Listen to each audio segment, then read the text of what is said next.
ఉన్న బంగారాన్ని విడిపించి ఆ రోజు ఆన్లైన్ రేటుకే మేము కొంటాం. Sharma gold company.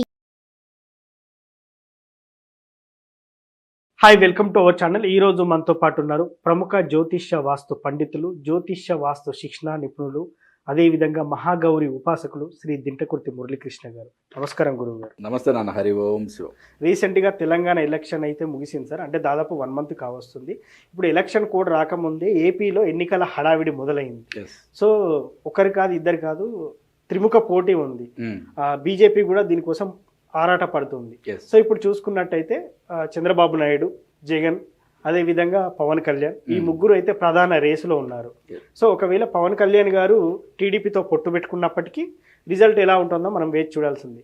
According to astrology ప్రకారం రెండోసారి జగన్ ముఖ్యమంత్రి అయ్యే అవకాశం ఉందా, లేకపోతే ఏపీకి మూడోసారి ముఖ్యమంత్రి చంద్రబాబు అయ్యే అవకాశం ఉందా? అసలు ప్రిడిక్షన్ ఏం చెప్తుంది? దాని గురించి మనం చెప్పుకునే ముందు ఒక విషయం చెప్పుకుందాం. ప్రేక్షకులకి మనం ఇక్కడ మాట్లాడేది ఏ రాజకీయ విశ్లేషణ లేదా ఒక పార్టీకి మనం సపోర్ట్గా మాట్లాడుతున్నామనో ఒక పార్టీకి వ్యతిరేకంగా మాట్లాడుతున్నామో అనేది కాదు. నా తల్లి మహాగౌరి నాకు ఇచ్చిన జ్ఞానాన్ని, ఆ జ్ఞానం ఎంతవరకు సహకరించిందో దాన్ని బట్టి ఈ జాతకాల యొక్క విశ్లేషణ చేయడానికి నేను ప్రయత్నం చేస్తా. ఇక్కడ మనకి జాతకం ఏం చెప్తుందో అది మాత్రమే చెప్పడం జరుగుతుంది. ఓకే, ఇప్పుడు తెలంగాణ ఎలక్షన్లో చాలా క్లియర్గా జాతక విశ్లేషణలు చేశాం. కేసీఆర్ గారిది, రేవంత్ రెడ్డి గారిది. ఎవరన్నా వీడియో చూడకపోతే చూడండి. అంటే జాతకం ఏం చెప్పిందో మనం అదే చెప్పాలి. అది సిద్ధాంతి యొక్క ముఖ్య కర్తవ్యం.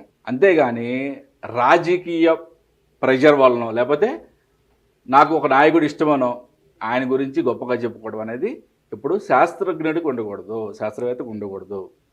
ఓకే, నేను ఇక్కడ ఆ వీడియోలు చాలా క్లియర్గా చెప్పా. కేసీఆర్ గారు అంటే నాకు చాలా అభిమానం, but he's going to be lose. అదే జరిగింది. మనం ఈరోజు కూడా ఆంధ్రప్రదేశ్లో మార్చిలో జరగబోయే ఎలక్షన్ల గురించి ఎవరు నిజంగా ఛాన్సెస్ ఎక్కువ ఉన్నాయి అనేది మనం చాలా క్లియర్గా విశ్లేషణ చేసుకుందాం. ఇక్కడ మనకి అందుబాటులో ఉన్న డేటా ప్రకారం మనకి వైఎస్ జగన్ గారిది, చంద్రబాబు నాయుడు గారిది, పవన్ కళ్యాణ్ గారిది, ఇక్కడ మనం date of birth and numerology, మనం ఇప్పుడు ఆస్ట్రాలజీ కూడా ఓన్లీ ఒక ఆస్పెక్ట్లో మనం ఎప్పుడు కూడా విశ్లేషణ చేయము. మీకు క్రితం వీడియోలో కూడా చాలా క్లియర్గా చెప్పాను. ఓన్లీ పరాశర పద్ధతిలో కానీ లేదా వేదికలో కానీ ఓన్లీ కృష్ణమూర్తి పద్ధతిలోనో లేదా నాడిలోనో భృగునంది నాడిలోనో చూడటం అనేది కరెక్ట్ కాదు. ఓకే, డిఫరెంట్ టైప్ ఆఫ్ ఆస్పెక్ట్స్లో మనం క్లియర్గా అనాలిసిస్ చేసిన తర్వాత న్యూమరాలజీ యొక్క సహాయం కూడా మనం తీసుకున్న తర్వాత మనం ఈ ప్రిడిక్షన్ ఇవ్వడం అనేది జరుగుతుంది. వైఎస్ జగన్ గారిది ఈ జాతకం వచ్చేప్పటికీ ఇది ఆరుద్ర నక్షత్రం 4వ పాదం. ఈయన యొక్క జాతకంలో బలాబలాలు అంటే ముగ్గురు నాయకుల యొక్క జాతక బలాబలాలు, న్యూమరాలజీ యొక్క బలాబలాలు ఫస్ట్ విశ్లేషణ చేసుకుందాం. ఈయన యొక్క జాతక బలాబలాలు వచ్చేప్పటికి కుజుడు స్వక్షేత్రంలో ఉన్నాడు. ఓకే, గురుడు స్వక్షేత్రంలో ఉన్నాడు. ఈయనకి రవి గురువుల కలయిక ఒక మంచి యోగారకం అని చెప్పచ్చు. న్యూమరాలజీలోకి వచ్చేప్పటికి ఈయన బర్త్ నెంబర్ 3, డెస్టినీ నెంబర్ 7. ఈయన యొక్క 2024 పర్సనల్ ఇయర్ నెంబర్ వచ్చి 5. ఇక్కడ చంద్రబాబు నాయుడు గారిది వచ్చి ఈయనది కృత్తికా నక్షత్రం. ఈయనకి రవి ఉచ్చ, చంద్రుడు ఉచ్చ, శుక్ర గురువుల కలయిక. ఇది ఒక మంచి యోగం కింద మనం చెప్పుకోవచ్చు. రవి బుధుల కలయిక బుధాదిత్య యోగం కింద పరిగణింపబడుతుంది. ఇక్కడ కుజ కేతువుల కలయిక ఇంటూ మార్కొట్టాం, ఎందుకంటే అది దాన్ని భస్మాసుర యోగం అంటాం. అంటే ఒక్కొక్కసారి బాబుగారు ఆయన చేసే తప్పులు ఆయనకే భస్మం అయిపోతూ ఉంటాడు అన్నమాట. అటువంటి ఆయన జీవితంలో చాలా జరిగినాయి, మనకి కనబడుతూనే ఉంటుంది. ఆయన యొక్క బర్త్ నెంబర్ వచ్చి 2, డెస్టినీ నెంబర్ వచ్చి 3. ఆయన యొక్క పర్సనల్ ఇయర్ నెంబర్ అంటే 2024 పర్సనల్ ఇయర్ నెంబర్ వచ్చి 5. అంటే ఈ పర్సనల్ ఇయర్ ప్రకారం వీళ్ళిద్దరికీ కూడా సమ ఉజ్జీలుగా ఉన్నాయి, అంటే ఈక్వల్గా ఉన్నాయి. న్యూమరాలజీ ప్రకారం పోటాపోటీగా ఈక్వల్గా ఉన్నాయి. పవన్ కళ్యాణ్ గారి జాతకం దగ్గరికి వద్దాం. ఈయనది వచ్చి ఉత్తరాషాఢ 3వ పాదం. ఈయనకి కుజుడు ఉచ్చ, రవి స్వక్షేత్రంలో ఉన్నాడు. రవి బుధుల కలయిక బుధాదిత్య యోగం, చంద్రుడి కుజుడి యొక్క చంద్రమంగళ యోగం, చాలా యోగకారకమైన జాతకం ఉంది. ఈయనది వచ్చి బర్త్ నెంబర్ 2, డెస్టినీ నెంబర్ కూడా 2, 2 and 2 కూడా అంటాం. ఇది పర్సనల్ ఇయర్ నెంబర్ వచ్చి 1. అంటే ఇప్పుడు ముగ్గురు నాయకుల్లో ఫస్ట్ మనం న్యూమరాలజీలో చూసుకుంటే పవన్ కళ్యాణ్ గారికి కొంచెం ఎక్కువ మార్కులు ఉన్నాయి. Okay okay. చంద్రబాబు నాయుడు గారికి అండ్ వైఎస్ జగన్ గారికి ఈక్వల్ మార్క్స్ ఉన్నాయి. నెక్స్ట్ మనం ఆస్ట్రాలజీ ప్రిడిక్షన్లో వద్దాం. ఆస్ట్రాలజీ ప్రిడిక్షన్లోకి వచ్చేప్పటికి మనకి గోచారం అనేది చాలా ఇంపార్టెంట్. ప్రజెంట్ ఇప్పుడు నడిచే ఏ ఏ గ్రహాల యొక్క గోచారం అనేది ఎక్కడెక్కడ ఉన్నాయి, ఆ స్థానాల యొక్క ప్రభావం అంటే జన్మజాతకం మీద ఎటువంటి ప్రభావం ఉంది అనేది చాలా చాలా ఇంపార్టెంట్ కదా. మరి గోచారంలో మొత్తం 9 గ్రహాలు తీసుకోవాలా లేదు కదా. పెద్ద గ్రహాలు ఏవైతే ఉన్నాయో వాటి యొక్క ప్రభావం ఈ జాతకం మీద, ఈ జాతకుడి యొక్క జాతకం మీద ఎలా ఉంది అనేది మనం పరిశీలన చేద్దాం. అంటే ప్రజెంటు మేషంలో గురువు ఉంది, ఓకే, మీనంలో రాహు ఉంది, ఓకే, కుంభంలో శని. అంటే ఈ 3 గ్రహాలు పెద్ద గ్రహాలు అన్నమాట. ఎప్పుడు కూడా గోచార ఫలితాలు చూసేప్పుడు శని గురు రాహుల యొక్క గోచారాన్ని బట్టి మనం వాళ్ళ యొక్క ప్రిడిక్షన్స్, గోచార ఫలాలు చెప్పడం అనేది జరుగుతుంది. మనం ఇంతకుముందు చేసిన వీడియోలో కూడా చాలా క్లియర్గా 30 అక్టోబర్ వరకు గురు రాహువుల యొక్క కలయిక అంటే చంద్రబాబు నాయుడు జాతకంలో రవి బుధుల మీద గురు రాహువుల కలయిక ఉంది. 30 నైటు రాహువు మీనంలోకి ప్రవేశించాడు. మనం ఆ చెప్పిన వీడియోలో ఏం చెప్పాం, 31 అక్టోబర్ నుంచి 12 నవంబర్ లోపు ఆయనకి బెయిల్ వచ్చే ఛాన్సెస్ ఉన్నాయి అని చెప్పాం కదా. అదే జరిగింది కదా. అంటే ఇది నా గొప్పతనమో లేకపోతే ఇంకేదో గొప్పతనం కాదు, ఇది శాస్త్రం యొక్క గొప్పతనం. ఒకటి గుర్తుపెట్టుకోండి, శాస్త్రం ఎప్పుడు తప్పు చెప్పదు నాన్న. ఎప్పుడైనా విశ్లేషణ చేసేవాళ్ళు ప్రలోభాలకి లోబడవు, ఓకే, లేకపోతే నాకు ఇష్టమైన పార్టీ అనో నాకు ఇష్టమైన నాయకుడనో మేమేదన్నా తప్పు చేస్తే తప్పు జరగాల్సిందే కానీ శాస్త్రం తప్పు చెప్పదు. ఒకటి గుర్తుపెట్టుకోండి. ఇప్పుడు జనరల్గా ఏంటంటే మనకి అంటే పూర్వకాలంలో రాజులు యుద్ధాలు, అంటే ఒక రాజ్యం మీద ఏ రాజు గెలుస్తాడు అనేటప్పుడు చూసుకునే గ్రహస్థితులు, గ్రహాల యొక్క కాంబినేషన్స్ వేరే. ఇప్పుడు మనం చూసే ఈ ప్రస్తుత రాజకీయాలు అంటే కుట్రలు కుతంత్రాలతో కూడుకున్న రాజకీయాలు కాబట్టి ఇప్పుడు మనం చూసుకునే గ్రహస్థితులు, గోచార ఫలాలు వేరే ఉంటాయి అన్నమాట.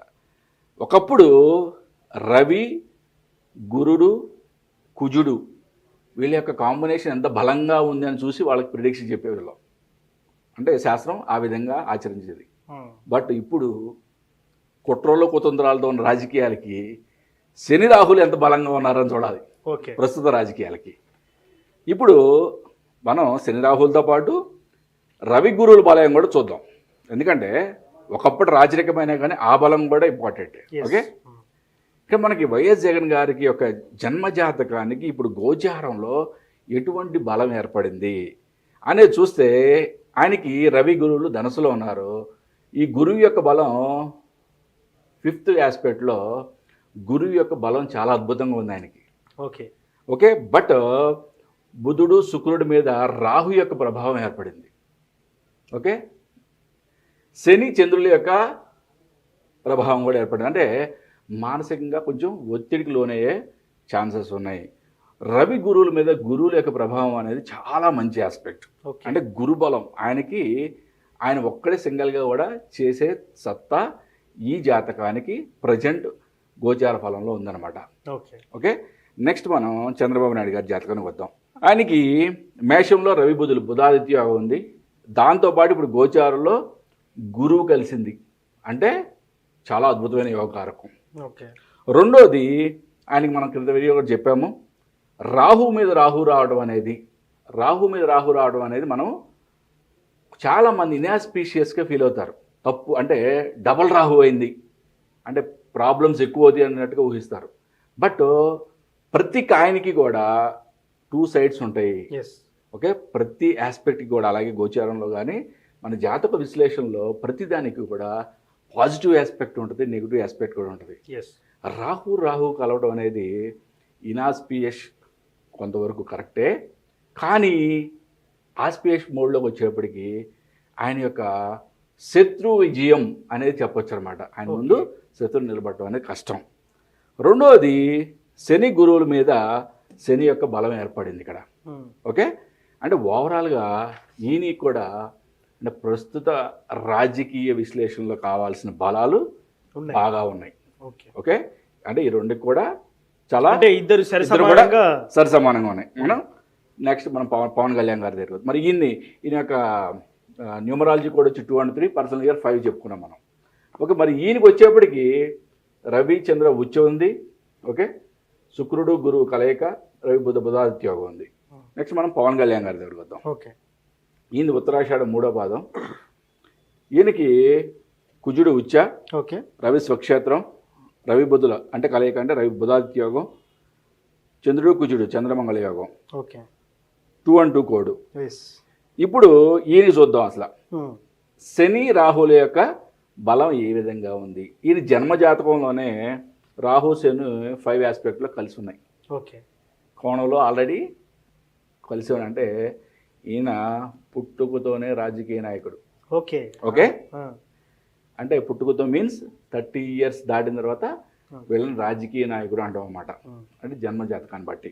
మరి ఇప్పుడు గోచార బలం ఎలా ఉంది? ఇప్పుడు ఎప్పుడు కూడా జాతకంలో పుట్టినప్పుడు జన్మజాతకం చూసి అద్భుతం అంటే కుదరదు.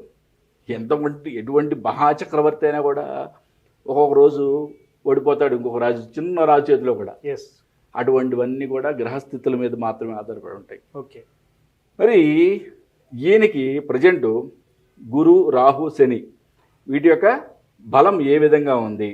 రవి బుధుల మీద శని యొక్క ఆస్పెక్ట్ కలిసింది, గురువుకి రాహుకి సంబంధం ఏర్పడింది. ఓకే, ఈ విధంగా రవి బుధులకి గురువు యొక్క బలం కూడా ఏర్పడింది. ఓకే, అంటే రాజకీయంగా ఈయనకి కూడా ఇప్పుడు చాలా గట్టి పొజిషన్ ఉంది. ఓకే, మరి వీళ్ళిద్దరు పొత్తులో ఉన్నారు కదా. అవును. ఇక్కడ ట్విస్ట్ ఏంటంటే వీళ్ళిద్దరు పొత్తులో ఉన్నారు. ఇప్పుడు ఈ 2 జాతకాలని మనం మెర్జ్ చేసి చూస్తే ఎప్పుడు కూడా మనం ఒక పార్టీ గెలుస్తుందా లేకపోతే గెలవట్లేదు అధికారంలోకి వస్తుందా అని చూసేటప్పుడు మనం చూడాల్సింది ఎవరిని? నాయకులనే కదా. అంటే ముందుండి నడిపించే నాయకులు ఎవరో వాళ్ళ యొక్క జాతకాలను మాత్రం మనం విశ్లేషణ చేస్తాం. ఇప్పుడు వీళ్ళిద్దరి యొక్క జాతకాలని ఓవర్లాప్ చేసి చూస్తే వీళ్ళ యొక్క ఇద్దరి యొక్క జాతకాలు చాలా అద్భుతంగా ఉన్నాయి. ఓకే, అంటే ఎక్కువ పర్సంటేజ్ ఎక్కువ బలాబలాలు చాలా, అంటే గోచారంలో ఉన్న ఫలం కూడా చాలా ఎక్కువగా ఉంది వీళ్ళ బలం.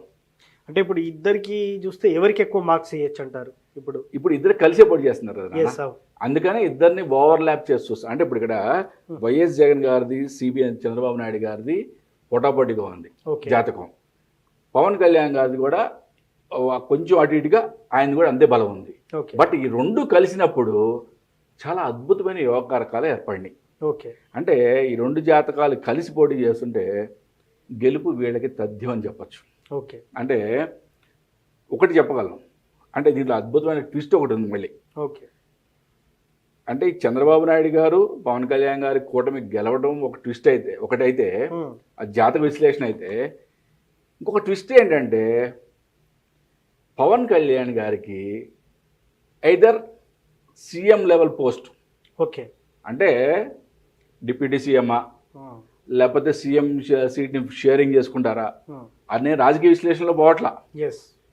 ఇప్పుడు ప్రజెంట్ ఉన్న ఆస్ట్రాలజీ బలాన్ని బట్టి హీఈస్ ఎలిజిబుల్, అంటే హీఈస్ గెటింగ్, ఆయన రేపు 2024 ఎలక్షన్ తర్వాత సీఎం లెవెల్లో ఆయన కూర్చోబోతున్నాడు. ఇది మాత్రం నేను ఘంటాబాదంగా చెప్పగలను. ఏది ఏమైనా కానీ ఈ ఇద్దరు యొక్క కూటమి విజయం సాధిస్తుంది, కానీ పోటాపోటీగానే ఉంటుంది. ఎందుకంటే ఈయన బలం కూడా గోచారంలో కొంచెం బాగానే ఉంది కాబట్టి, అంటే ఇద్దరితో పోల్చుకున్నప్పుడు కొంచెం తక్కువ బలాలు ఉన్నాయి కాబట్టి పోటాపోటీగా ఉన్నా కానీ ఎక్కువ అంటే నల్లేరు మీద నడకే అని చెప్పొచ్చు. అబ్బా ఒక విధంగా చెప్పాలంటే నేను ఇక్కడ తెలంగాణలో ఏం చెప్పాను, 2 సింహాలు కొట్టుకుంటున్నాయి అన్న. బట్ ఒక రేవంత్ రెడ్డి అనే సింహానికి 60 మార్కులు ఇచ్చాను, కేసీఆర్ అనే సింహానికి 40 మార్కులే ఇచ్చాను. అదే రేషియోలో ఇక్కడ సీటింగ్ వాళ్ళకు వచ్చిన ఫలితాలు కూడా అదే విధంగా ఉన్నాయి. కానీ ఇక్కడ ఆస్పెక్ట్ చాలా వీళ్ళిద్దరికి కలిపితే చాలా బలాలు ఎక్కువగా ఉన్నాయి. ఎస్. అంటే వీళ్ళిద్దరి యొక్క విజయం చాలా ఈజీ అని చెప్పచ్చు. సో ఫైనల్లీ మాత్రం ఈ ముగ్గురి అంచనాల ప్రకారం ఎస్, వీళ్ళిద్దరికి ఎక్కువ మెజారిటీ ఉంది, సిబిఎన్ అండ్ పవన్ కళ్యాణ్కి ఎక్కువ Exactly, మెజారిటీ ఉంది. exactly. కూటమి అనేది వర్కౌట్ అయ్యే ఛాన్స్ ఉందని మీరు చెప్తారు. సో ఇది ఈ ప్రిడిక్షన్ ఎప్పటి వరకు వర్తిస్తుంది? అంటే ఇప్పుడు ఏప్రిల్ లోపల ఎలక్షన్స్ అయితే ఈ ప్రిడిక్షన్ వర్తిస్తుందా, లేకపోతే ఈ సంవత్సరం మొత్తానికి కూడా వర్తిస్తుందా? ఎగ్జాక్ట్లీ నాన్న, ఇది మంచి క్వశ్చన్ అడిగావు. గోచార బలం అనేది చాలా ఇంపార్టెంట్ Yes. ఎప్పుడు కూడా మనకి జాతక విశ్లేషణలో.